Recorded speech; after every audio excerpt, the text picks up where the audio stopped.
¿Sabías que hay lugares aquí en la Tierra que se parecen a otros planetas?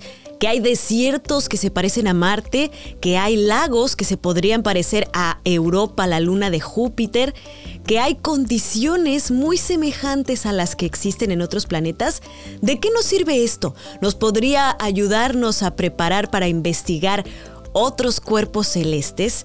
¿Sabías que estos análogos de otros planetas en la Tierra nos están ayudando a avanzar la ciencia y la tecnología? ¿Qué otros lugares parecidos a otros planetas conoces aquí en la Tierra? Quiero invitarte a que descubras para qué sirven estos lugares que se parecen a otros planetas aquí en la Tierra y cómo nos están ayudando a prepararnos para los próximos viajes a la Luna, a Marte, a Júpiter, a Saturno y a muchos otros planetas de nuestro sistema solar. Ven a descubrir estos otros mundos fascinantes en la Tierra y a que nos convirtamos en habitantes del futuro.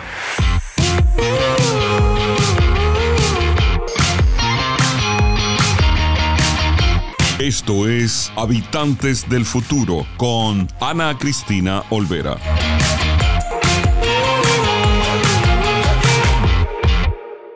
Hola, soy Ana Cristina Olvera y como siempre me da muchísimo gusto darles la bienvenida a este podcast, Habitantes del Futuro, donde analizamos la ciencia y la tecnología que se construye hoy, pero que nos va a dar el acceso a una nueva era de la humanidad. Hoy quiero hablarles de un tema apasionante, sobre todo para mí. Es un tema espacial. Sabemos que la exploración espacial es una de las fronteras más importantes que nos está llevando a la nueva era de la humanidad. Y hay un tema específico de la exploración espacial que es verdaderamente interesante: los análogos de otros planetas en la Tierra.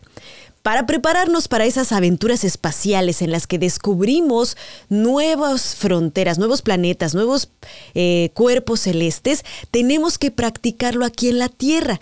Entonces las científicas y los científicos se dan a la tarea de encontrar lugares aquí en la Tierra que se parecen a otros planetas y les llaman análogos. Y ahí se llevan a cabo diferentes experimentos y actividades científicas y tecnológicas que preparan a las personas que van a participar en ellas para poder hacer todo de manera correcta. Es decir, si alguna vez ustedes han visto una caminata espacial, es decir, cuando los astronautas salen de la Estación Espacial Internacional a la parte externa y reparan alguna cosa, ¿cómo es que ellos logran saber qué es lo que va a pasar si nunca han estado en gravedad cero, nunca han estado flotando en el espacio?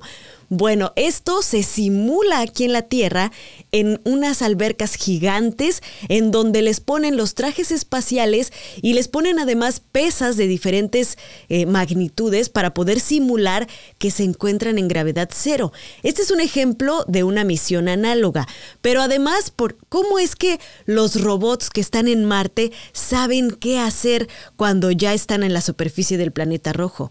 Pues aquí en la Tierra se han encontrado ciertos lugares en donde las condiciones se parecen mucho a ese planeta y se pueden practicar estas actividades. Y no solamente se pueden practicar, sino que también hay condiciones atmosféricas, meteorológicas, por ejemplo, el clima, la cantidad de humedad que hay en el ambiente.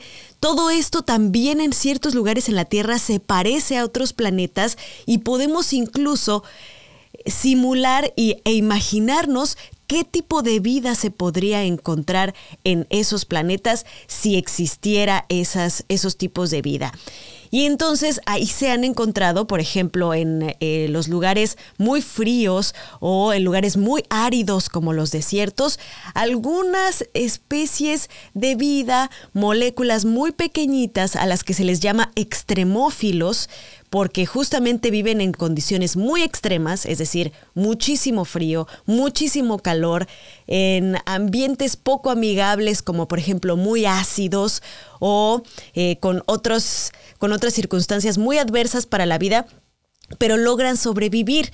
Entonces, estos análogos de otros planetas en la Tierra nos han permitido encontrar especies extremófilas, organismos extremófilos que podrían encontrarse en otros planetas con estas condiciones y que le están dando la pauta a las científicas y los científicos para saber qué buscar cuando se encuentran en otros planetas.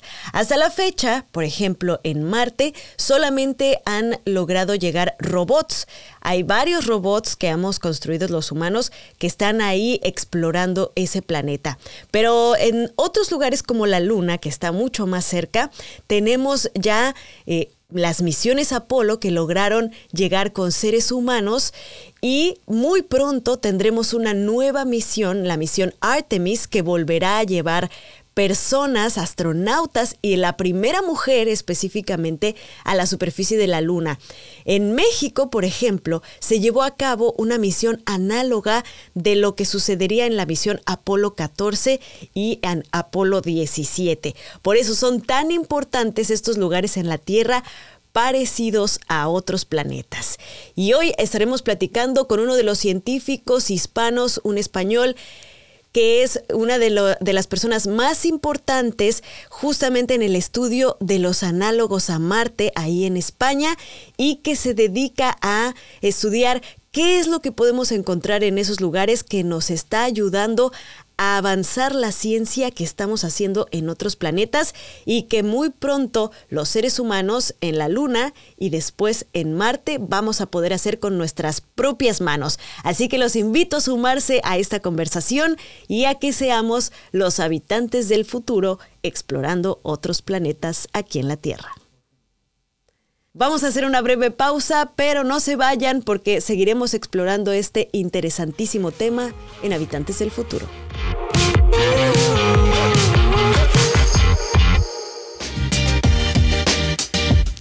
¿Qué hubo? Soy Rafa Ziegler. Oye, en Uno Production estamos creando nuevo contenido para la comunidad hispana. Padrísimo. Así que te invito a que veas Pa' Variar con tu servidor, donde tenemos pláticas, conversaciones, cotorreo, lloramos, reímos. Es un podcast a todo dar. Lo puedes ver en YouTube o en tu plataforma favorita de podcast lo puedes escuchar. Así que no te lo pierdas. Pa' Variar con servidor Rafa Ziegler.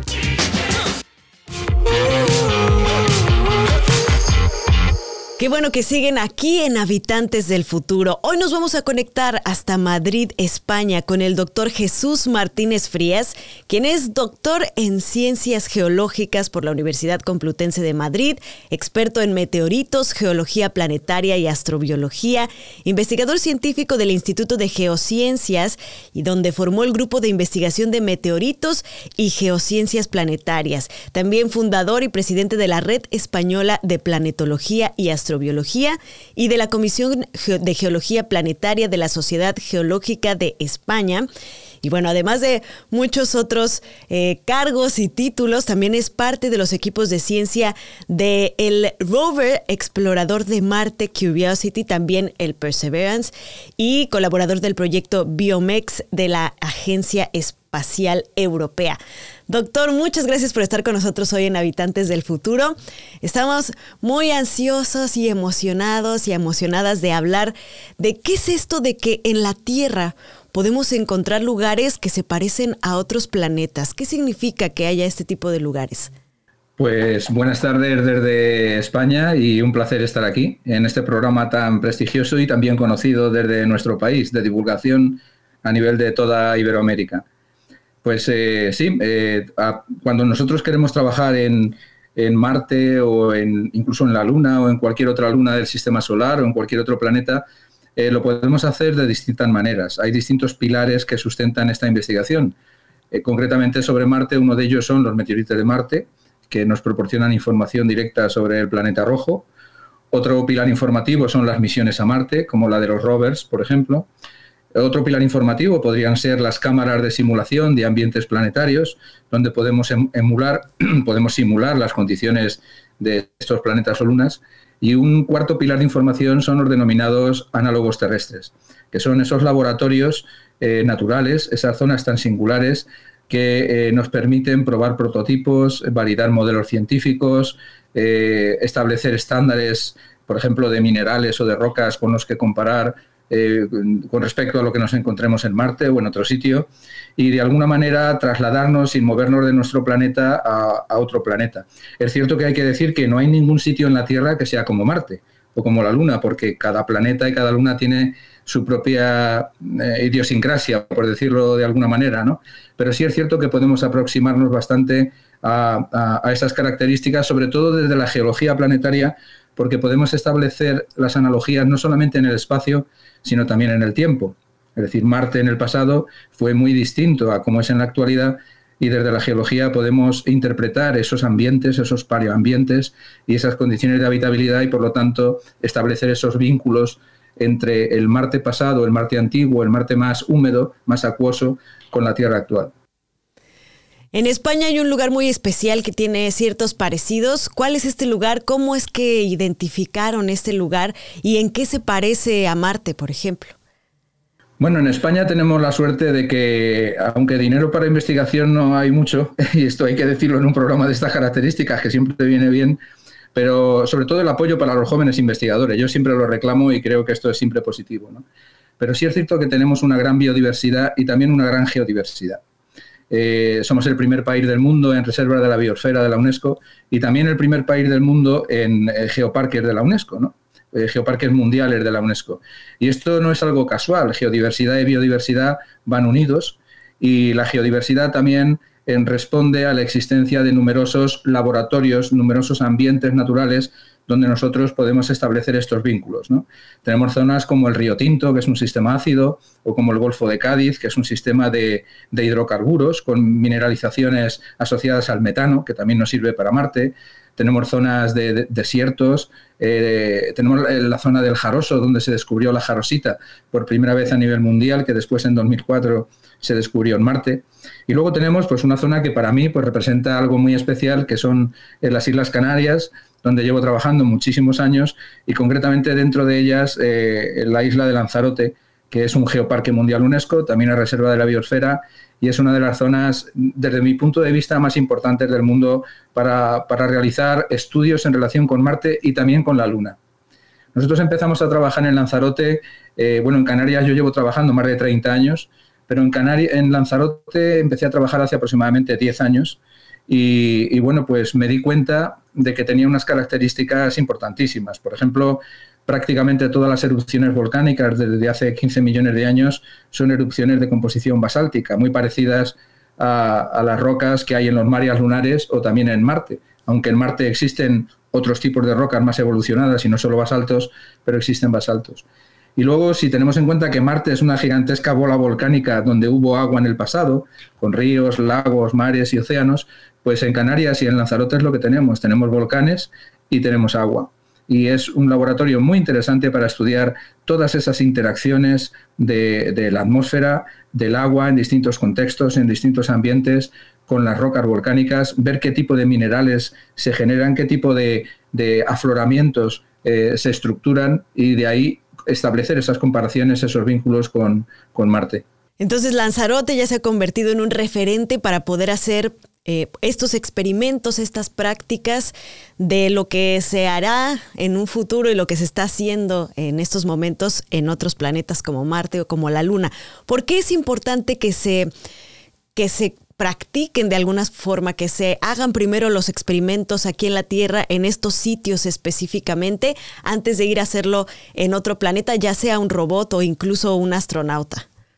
Bueno, esa es una pregunta muy buena, ¿no?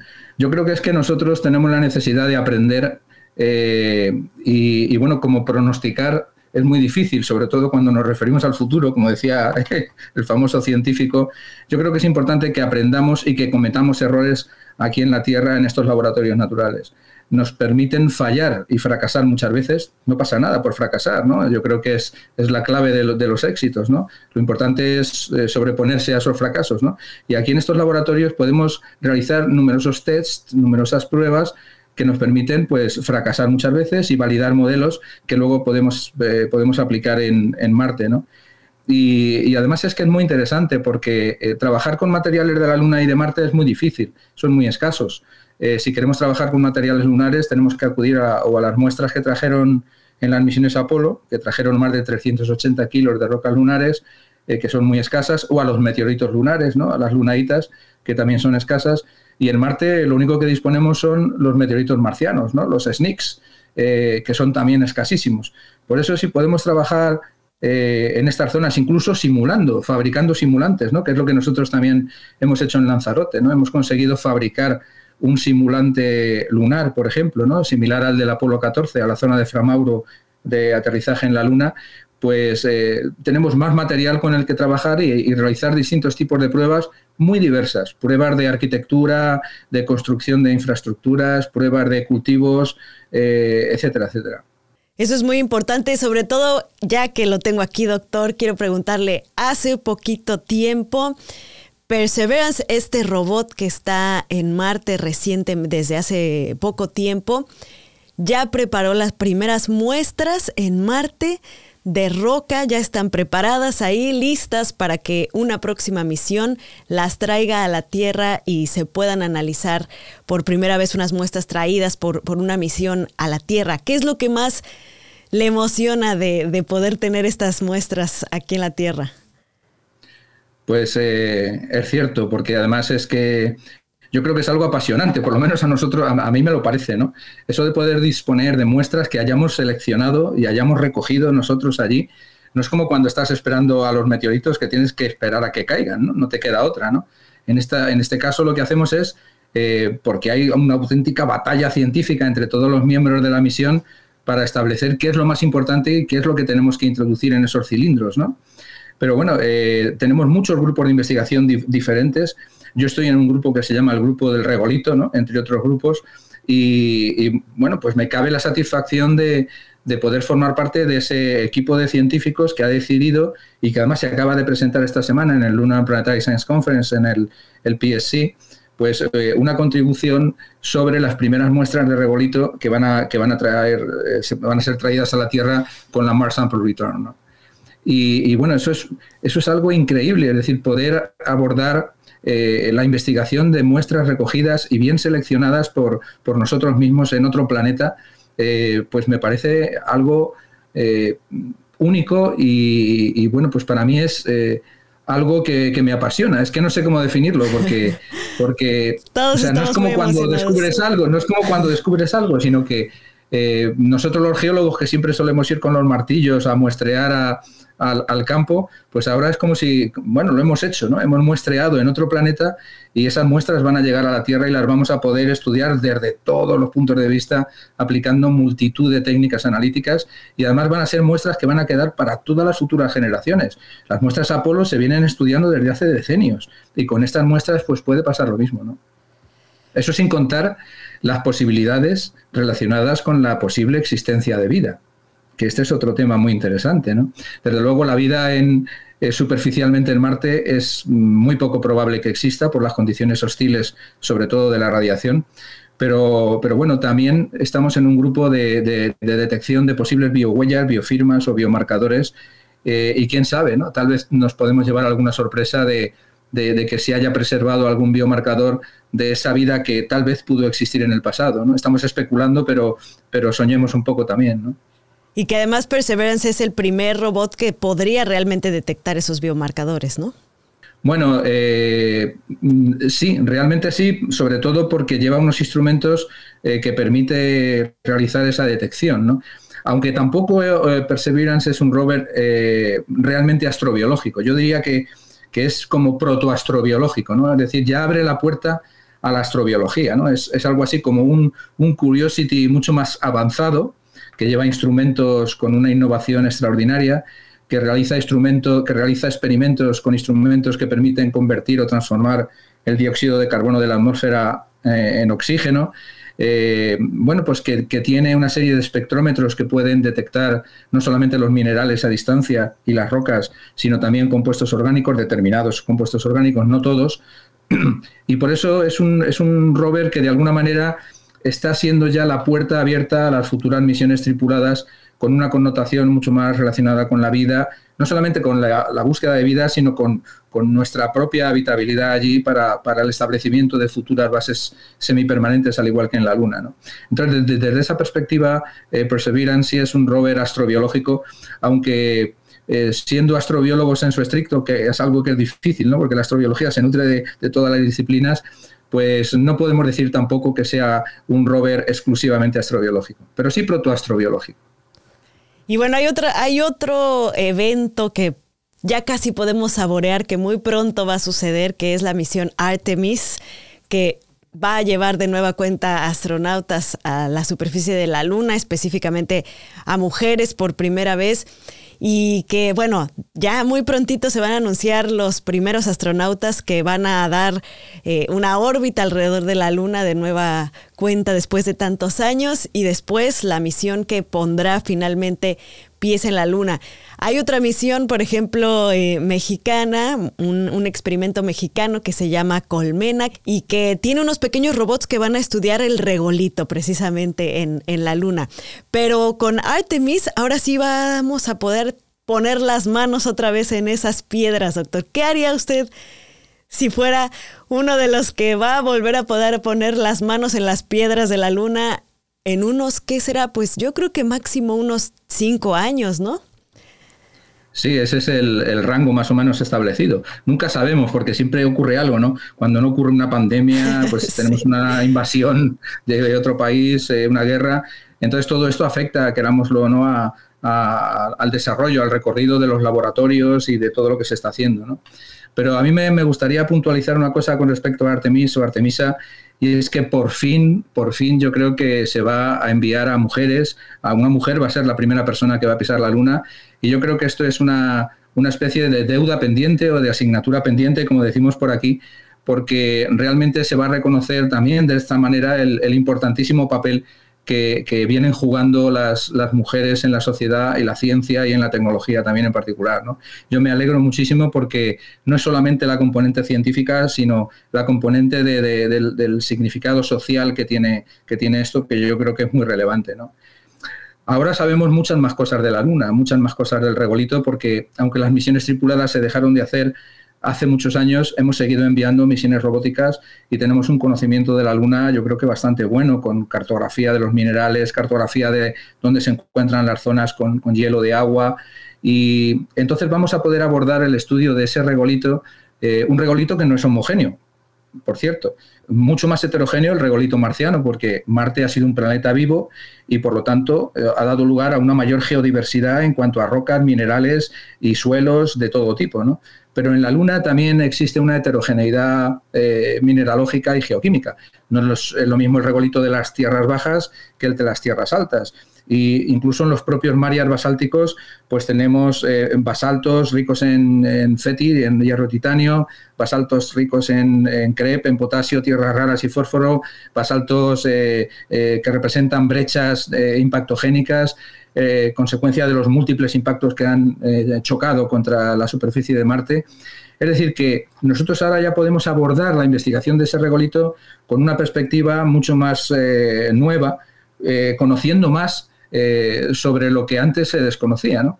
Y eso nos va a permitir ser mucho más selectivos a la hora de utilizar el regolito como lo que se llama como ISRU, ¿no? El ISRU, que es el acrónimo de la utilización de recursos in situ, algo que es tan importante cuando estamos trabajando en otro planeta, ¿no? El poder utilizar lo que tenemos allí, ¿no?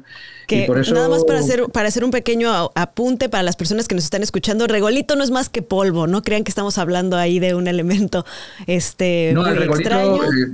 Se suele llamar regolito normalmente al suelo de las superficies de asteroides, lunas y a las zonas más superficiales. Suele ser material pulverulento, material de grano muy fino, ¿no? Algo así como una especie de suelo terrestre, pero aplicado a otros cuerpos planetarios. Exacto. Perdón que lo interrumpí. Ahora sí, ¿qué es lo que vamos a buscar ahí en la Luna? Bueno, vamos a buscar, yo creo que todo lo que nos pueda ser de utilidad.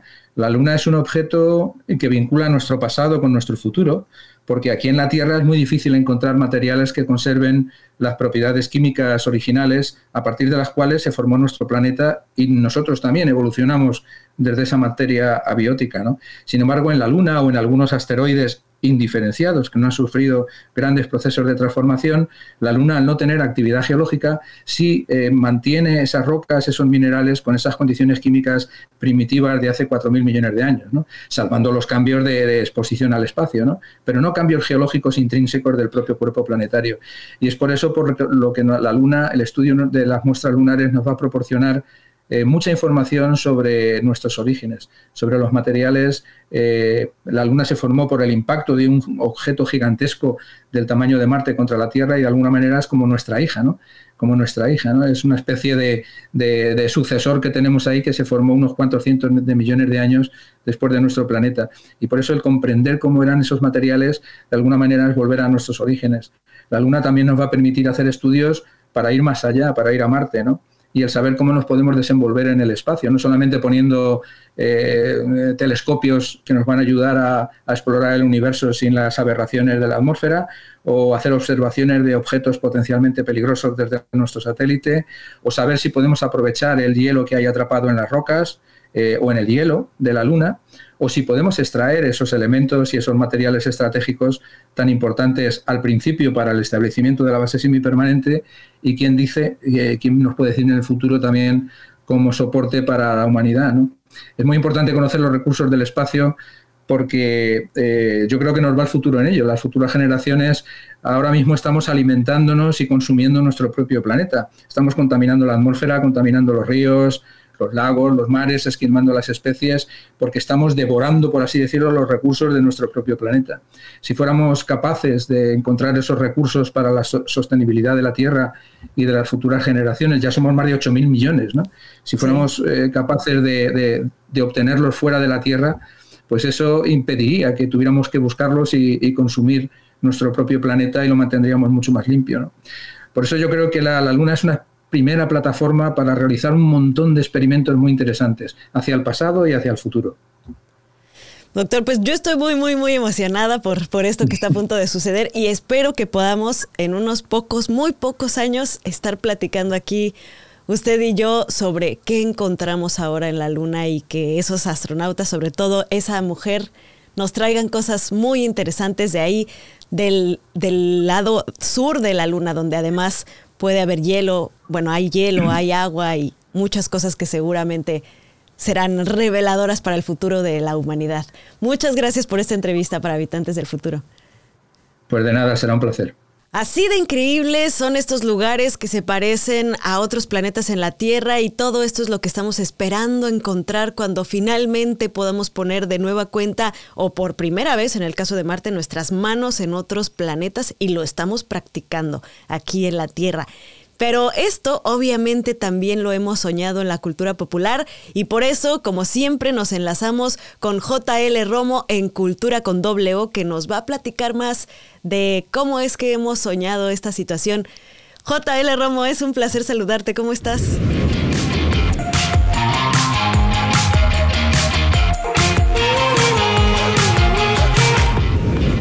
Ana Cristina Olvera, muy buenas. Pues no sé en qué universo estás porque está muy padre tu set. O sea, estás en una nave espacial, no lo sé. Tardes, noches, el multiverso, todo al mismo tiempo. Es el multiverso, es una cosa maravillosa. Todo al mismo tiempo, pero en todas partes, como está de moda ahora decir. Exactamente, pero bueno, muchas felicidades. Está muy bonito tu propio universo.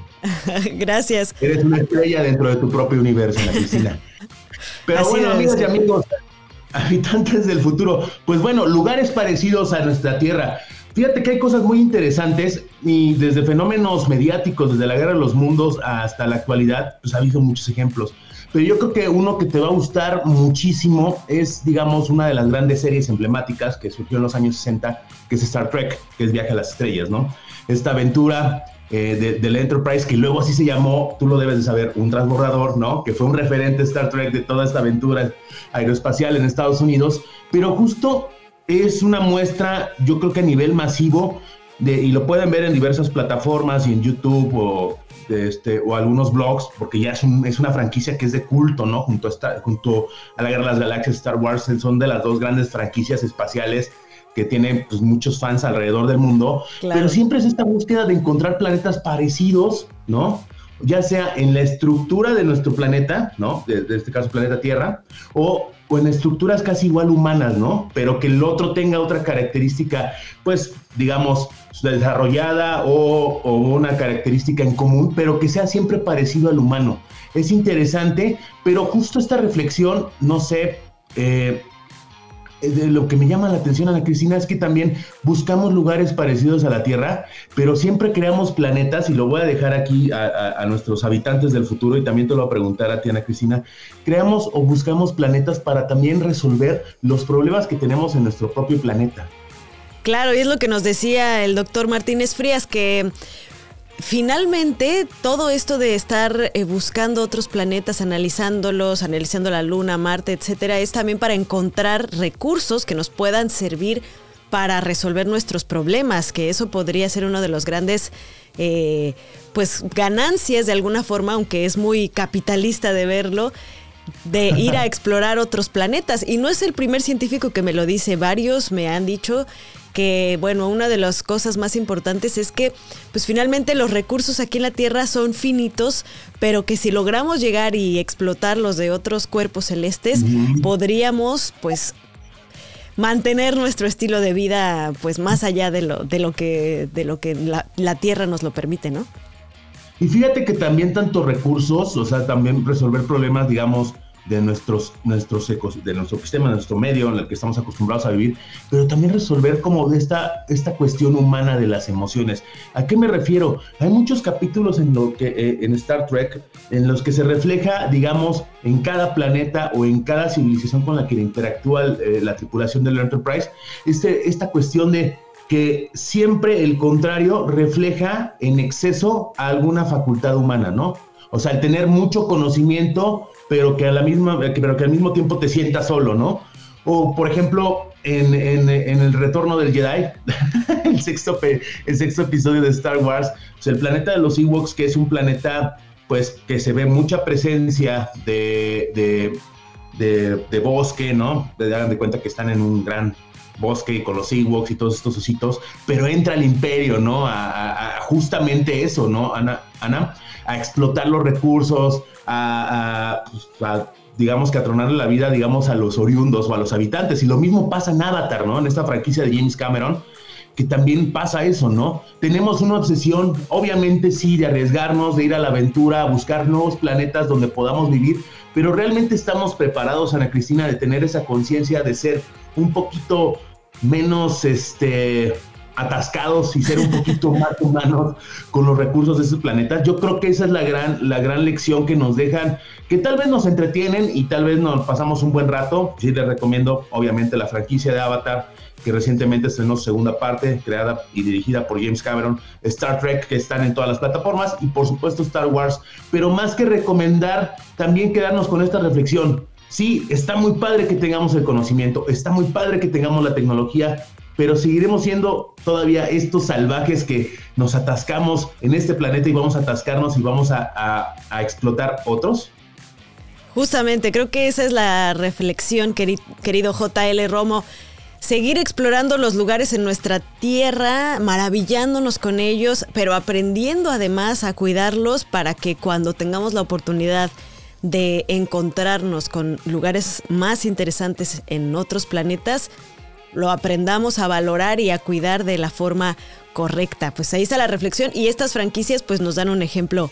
Estas franquicias de entretenimiento nos dan un ejemplo muy, muy fehaciente. Siempre la ciencia ficción un paso adelante que la ciencia y que la tecnología. Sí, exactamente, Ana Cristina. Yo creo que estamos en un momento de la historia de la humanidad, perdón por hacerme esta parte como si fuera embajador de buena voluntad, pero yo creo que estamos en una etapa de la humanidad de no ver solamente la ciencia ficción como un entretenimiento, sino ver la ciencia ficción como un espejo para reflexionar de lo que hemos hecho en el pasado, lo que estamos haciendo ahorita y lo que podemos hacer como habitantes del futuro, Ana Cristina. Exactamente, pues ahí está. Si ustedes tienen otras recomendaciones, otros ejemplos, escríbanos ahí en los comentarios, háganoslo saber a través de las redes sociales y díganos cómo quieren ser ustedes los próximos habitantes del futuro. Gracias, JL Romo, nos vemos la próxima. Mira, Cristina Olvera, habitantes del futuro, nos vemos. Sigan en mis redes, @soy JL Romo. Ustedes, habitantes del futuro, ¿conocen otro lugar en la Tierra que parece otro planeta? ¿Cómo les gustaría que los seres humanos llegáramos a explorar otros planetas? ¿Con qué conocimiento? Pero también con qué valores y con qué tipo de personalidad. ¿Vamos a llegar a depredar como lo hemos hecho, por ejemplo, aquí en los bosques, en los mares? ¿O vamos a ser mucho más cuidadosos? ¿Qué pasaría si nos encontramos con formas de vida completamente diferentes? ¿Cómo lograríamos comunicarnos con esas especies? Estas son las preguntas de reflexión que me gustaría dejarles después de esta emisión de Habitantes del Futuro e invitarles a que se sumen a esta aventura de conocer la ciencia y la tecnología que estamos haciendo hoy y que nos llevará al mañana. Nos vemos la próxima. Habitantes del Futuro con Ana Cristina Olvera es producido en los estudios de Uno Productions en Glendale, California. Producido por Ana Cristina Olvera, Christian Walter y Carlos Knights. Producción ejecutiva Luis Medina. Productora asociada Aleira Thomas. Habitantes del Futuro con Ana Cristina Olvera es una producción de Uno Productions Inc.